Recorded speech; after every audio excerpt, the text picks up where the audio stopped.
know, all week we've been comparing the vice presidential candidates on some very hot topics, everything from foreign policy to Iraq, oil drilling, and of course the economy. And today we wrap up our series as Senator Joe Biden and Governor Sarah Palin face off on the issue of education. And the Dean of Boston University School of Education, Dr. Hardin Coleman, is joining us now from our Boston studios to talk about the candidate's stance on education. Welcome, Dean Coleman. Thanks for having me. So let's begin with Alaska Governor Sarah Palin and her stance on education. Now, for starters, Palin supports teaching creationism and intelligent design along with evolution in schools for homeschooled students as well. What do you think? Well, if the question is how to engage students in the debate and the conversation about different theories of the world and how we think about the physical world, I think that's very important. And my question is, what are the standards that she's thinking should be introduced for students either nationally, and somewhat concerned about the theory of controlling homeschooling content, because the theory of homeschooling is really about giving parents independent opportunities to explore the growth and development of their children. So it's a complicated issue. I think that her focus on specific content rather than the overall educational process is somewhat challenging in terms of understanding how she'll actually implement these ideas. All right, number two, Palin opposes the school voucher programs, which is in direct opposition to Senator John McCain's stance. But Palin goes as far to say that the use of vouchers, tax credits, or other programs that provide public money for students to attend private or religious schools is unconstitutional.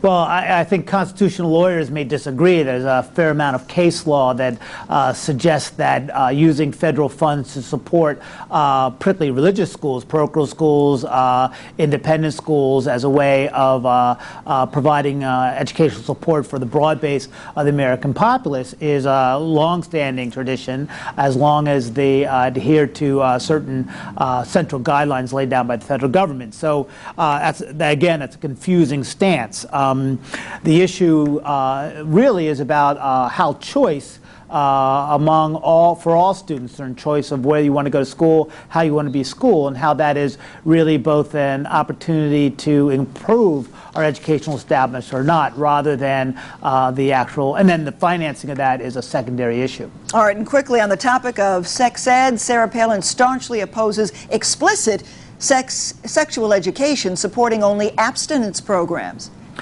Well, the word is explicit is in some ways a red herring. In the field, we talk about comprehensive sex education, where you're really giving people enough information to help with their decision making, and that has been demonstrated to have in research to be more effective than abstinence only, and allows children to understand their values, how they make decisions around their own sexual behavior within the context of their family value system. So comprehensive sex education is demonstrated to be much more effective than abstinence only in terms of preventing early pregnancies, unwanted or unplanned, and also the transmission of sexually transmitted diseases. So again, that's I think an unfortunate focus on this abstinence and calling it explicit, when we really want to think about what do kids need to know, what are our standards for decision making, and how we can integrate that effectively within our school curriculums. All right, as for Palin's opponent,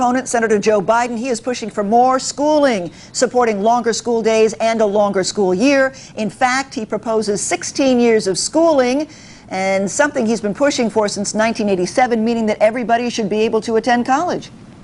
Well, you know, whether everyone should go to college, I think, is one of is an important national debate that should be on the table. I really respect his efforts to do so. I'm not sure whether everyone will be most benefited by college, and lots of conversation about that. But more importantly, as longer school days, and there is some support that to suggest that more time in school would be helpful for many students, particularly those who are underachieving. But as long as it's not just more of the same. I mean, as we extend the school day, we need to think about ways to improve the way issues of critical thinking, how students perform, how they learn about the world, how we reintegrate issues like allied arts and sports into their life, rather than cutting it down, just focusing on pure academic content, which we're not really convinced is the most effective way to really prepare people for careers. Okay, he also opposes school vouchers, and when it comes to sex education, Biden supports teaching prevention methods. 10 seconds, Doctor. Well, do they agree on why? I mean, choice may help some kids escape underperforming schools, but it does not change how we do schooling. So why do they support vouchers or not supposed to? What's his proposal for how we're going to change schools? You ask some good questions. You make some good points. I wish we had more time. Dean of Boston University School of Education, Dr. Hardin Coleman. Hopefully we'll get you on again before the election. Great. Thank you so much. Love to be helpful. And just a reminder, you can see our full series comparing the vice presidential candidates on demand. All you have to do is look under Get Local, Campaign 08, and next. On air, online, on demand. Watch AFR when you want, where you want with CN8, the Comcast network.